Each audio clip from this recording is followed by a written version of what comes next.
few days ago I went to see a friend of mine, a YouTube user, a very good friend of mine, 7Roger7. We spoke for quite a while, and it was a very spirit-filled conversation. And in this video I'd like to speak about one of the things that we actually spoke about.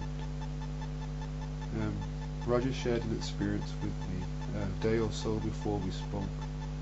A mutual friend was at his home, and unfortunately the friend was intoxicated, and Roger looked into his one good eye and basically said to him, because this is a guy who knows scripture, he's a good guy, good friend of mine, good friend of 7Roger7. Roger looked into his eye and said, do you know that as you are now, the Most High will destroy you?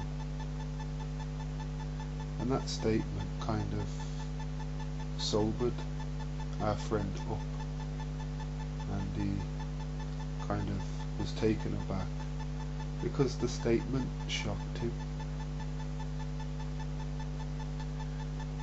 We as Christians are often guilty of taking the Father for granted.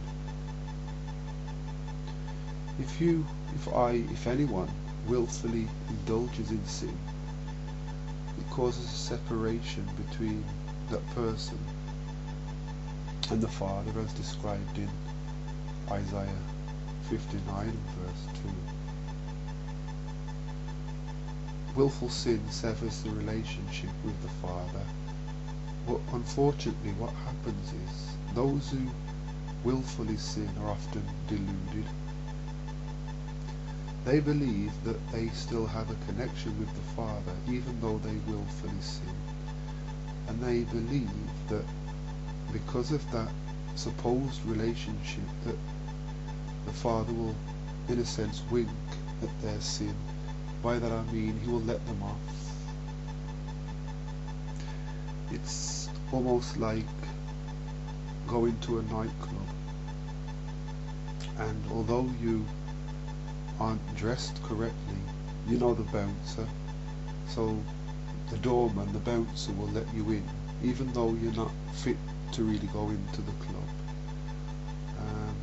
We think that because we at one time in the past have spent time studying the scripture, we've maybe prayed that we know the Father and that he will let us into heaven even though we don't fit, even though we're not dressed right, even though our characters aren't right.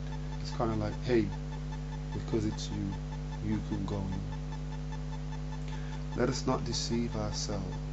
If I willfully sin, we are, as I've said earlier, separated from the Father. Isaiah 59 and verse 2. And as I said, our friend was kind of sobered up by the thought.